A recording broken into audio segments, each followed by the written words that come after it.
నాటి ధ్యాన వాక్యము ఎఫెసీయులకు రాసిన పత్రిక 5వ అధ్యాయము 15వ వచనము.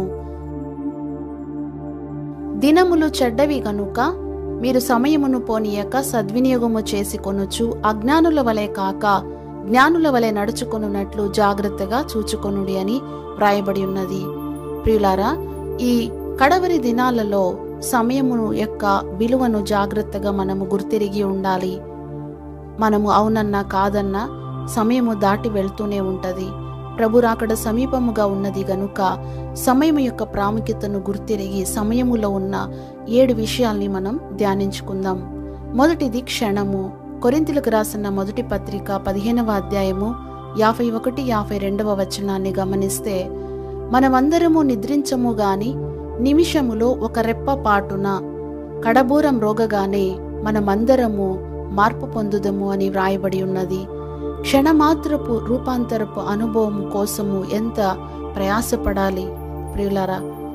ఈ విషయాన్ని మనం గుర్తించాలి. ప్రతి క్షణము నీ రాకయే నా వాంఛ అని ప్రభు రాకడను గుర్చిన నిరీక్షణతో మన దినములను గడుపుదుముగాక. రెండవది నిమిషము. మొదటిది క్షణము, రెండవది నిమిషము. యెషయా గ్రంథం 54వ అధ్యాయం 7వ వచనంలో, నిమిష మాత్రము నేను నిన్ను విసర్జించి తిని గొప్ప వాత్సల్యముతో నేను సమకూర్చేదను అని దేవుడు కొన్నిసార్లు మన జీవితాలలో విడిచిపెట్టినట్లు మౌన సమయాన్ని అనుమతించవచ్చు ప్రియులారా. కానీ ఆ సమయంలో ప్రభు మీద మనము కోపపడకూడదు, అంతరంగములో సణుగుకొనకూడదు. మరలా తగిన సమయంలో ఆయన వాత్సల్యముతో తల్లి వలె చేరదీసి ఆదరిస్తారు. మూడో విషయము అపోస్తుల కార్యం 3వ అధ్యాయం 1వ వచనం. మార్కు సువార్త 14వ అధ్యాయం 37వ వచనాన్ని గమనిస్తే, ప్రార్థనా కాలమును సూచించుచున్నది గడియ. క్షణము, నిమిషము, మూడవది గడియ. ఒక్క గడియ అయినను మేల్కొని ఉండలేరా అని ప్రభు ఎంతగానో బతిమిలాడి అడిగిన ఈ ప్రార్థనా సమయాన్ని మనము ఎంతవరకు పాటించుచున్నాము అనే దాన్ని పరిశీలించుకుందాం. ఈ సంవత్సరాంతములో మన ప్రార్థనా జీవితములను పునరుజ్జీవింప చేయబడుదుముగాక. ఆమేన్. నాలుగవది 84వ కీర్తన 10వ వచనములో, నీ ఆవరణములో ఒక దినము గడుపుట 1000 దినముల కంటే శ్రేష్టము. క్షణము, నిమిషము, గడియ, దినము. ఆవరణములో నివసించటమే ఎంతో శ్రేష్టం అన్నప్పుడు దేవుని మందిరములో నివసించుట ఎంత భాగ్యము. గనుకని ఆయన మందిరములో నివసించు వారందరూ ధన్యులని రాయబడి ఉన్నది. ఈ ధన్యత మరి నీవు కలిగి ఉన్నావో లేదో ఒకసారి పరీక్షించుకోగలవా? 5వ విషయాన్ని మనం గమనిస్తే వారము. ద్వితీయోపదేశకాండము 5వ అధ్యాయం 13, 14 వచనాలు.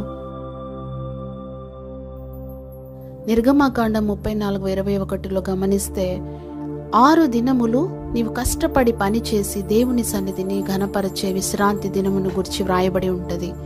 అనేక మంది 6 దినములు నాకు చాలవు అని ప్రభు దినాన్ని, ఆదివారాన్ని కూడా దొంగిలిస్తూ దేవుణ్ణి గణహీనపరుస్తూ సొంత కార్యాలలోనే గడుపుతూ ఉన్నారు. దీనిని బట్టి దేవుడు ఎంతో దుఃఖపడుతూ ఉన్నారు.